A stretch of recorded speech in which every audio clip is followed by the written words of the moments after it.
হাসিনা ইস্যুতে এবার ভুল বদল করলো ভারতের দায়িত্বশীল ব্যক্তিরাই বলছেন বাংলাদেশের রাজনীতিতে হাসিনার ফিরে আসার সম্ভাবনা নেই বললেই চলে। হাসিনা ছাড়া আওয়ামী লীগের হাল ধরার মতো তার পরিবারের তেমন কোনো যোগ্য নেতা তৈরি হয়নি। হেভিওয়েট নেতাদেরও এই দলে সভাপতি হওয়ার মতো গ্রহণযোগ্যতা নেই। তাহলে কি শেষ হতে যাচ্ছে অন্যতম বৃহৎ এই রাজনৈতিক দলের ঐতিহ্য?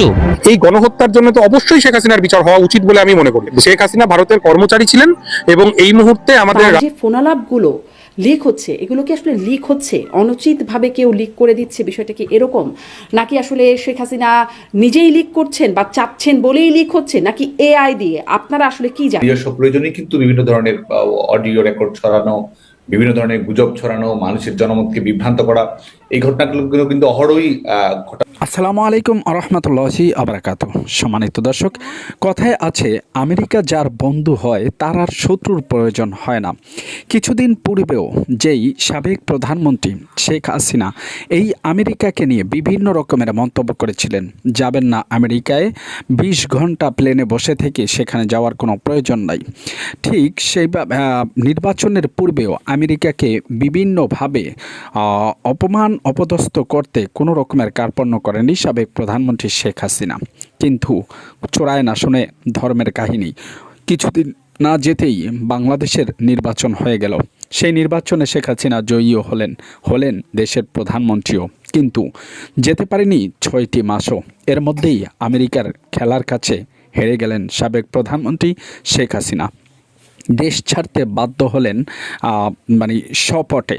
নিজের নেতাকর্মীদেরকেও সাথে নিয়ে যেতে পারলেন না কোনো এমপি মন্ত্রীদেরকেও। শুধু তাই নয়, কোথায় আছে, কিভাবে আছে সেটিও এখনও পর্যন্ত নিশ্চিত করে বলতে পারছেন না শেখ হাসিনা।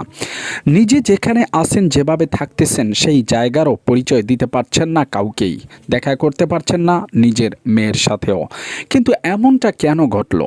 দেখা গেছে বিভিন্ন জায়গা থেকে শেখ হাসিনা অনেক সময় অডিও কল রেকর্ড করে সেগুলো আবার ফাঁস করে দেন। কিন্তু ছাত্রলীগ নেতাকর্মীরা বলছেন যে এটি সাবেক প্রধানমন্ত্রী শেখ হাসিনা নিজেই ফাঁস করে দিচ্ছেন, যাতে করে নেতাকর্মীরা চাঙ্গা থাকে।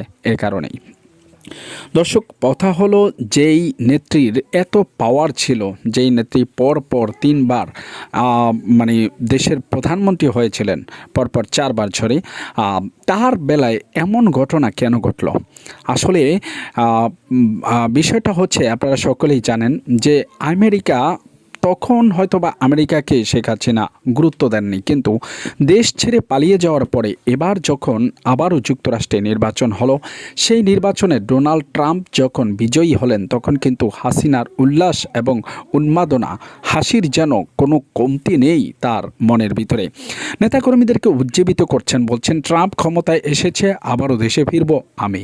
তার মানে কি, আমেরিকার প্রতি তাকিয়ে আছেন এখন শেখ হাসিনা। যেই শেখ হাসিনা এক সময় আমেরিকার চোখে চোখ রাঙিয়ে কথা বলেছিলেন, তিনি এখন আমেরিকার সাহায্য চাচ্ছেন বাংলাদেশে ফিরতে। এটাই হচ্ছে নিয়তির খেলা, এমনটাই অনেকে মনে করেন। তো দর্শক, মূল কথা এবং মূল পয়েন্ট সেটি হলো, শেখ হাসিনার বর্তমান যেই পরিস্থিতি, সেই পরিস্থিতি নিয়ে এবার মুখ খুলেছেন ভারত। শেখ হাসিনা বাংলাদেশে আর কোনো দিন নির্বাচন করতে পারবে না এবং নির্বাচন তিনি করবেনও না, জানিয়ে দিলেন ভারত। কিন্তু কেন নির্বাচন করতে পারবেন না সে বিষয়টি তারা ক্লিয়ার করতে গিয়ে বলেন যে, যেহেতু সাবেক প্রধানমন্ত্রী শেখ হাসিনা ভারতে অবস্থান করতেছেন এবং দেশে মানুষ এবং সাধারণ জনগণ আওয়ামী লীগকে এখনও পর্যন্ত গ্রহণ করতে পারছেন না, কিংবা আওয়ামী লীগ যেই হত্যা মামলা করেছেন কিংবা যেই ন্যাক্কারজনক ঘটনা ঘটিয়েছেন, সেটির জন্য এখনও পর্যন্ত নিজেরা দুঃখ প্রকাশ করেনি, যার কারণে মানুষের ভিতরে রয়েছে এখনও পর্যন্ত বিভিন্ন রকমের ক্ষোভ, যেটি মেটাতে প্রয়োজন হবে আরও 10 বছরের। কিন্তু বর্তমানে সাবেক প্রধানমন্ত্রী শেখ হাসিনার বয়স চলছে 77 বছর। যদি আগামী 10 বছর পরে সাবেক প্রধানমন্ত্রী শেখ হাসিনা তার জায়গা অবস্থান সঠিক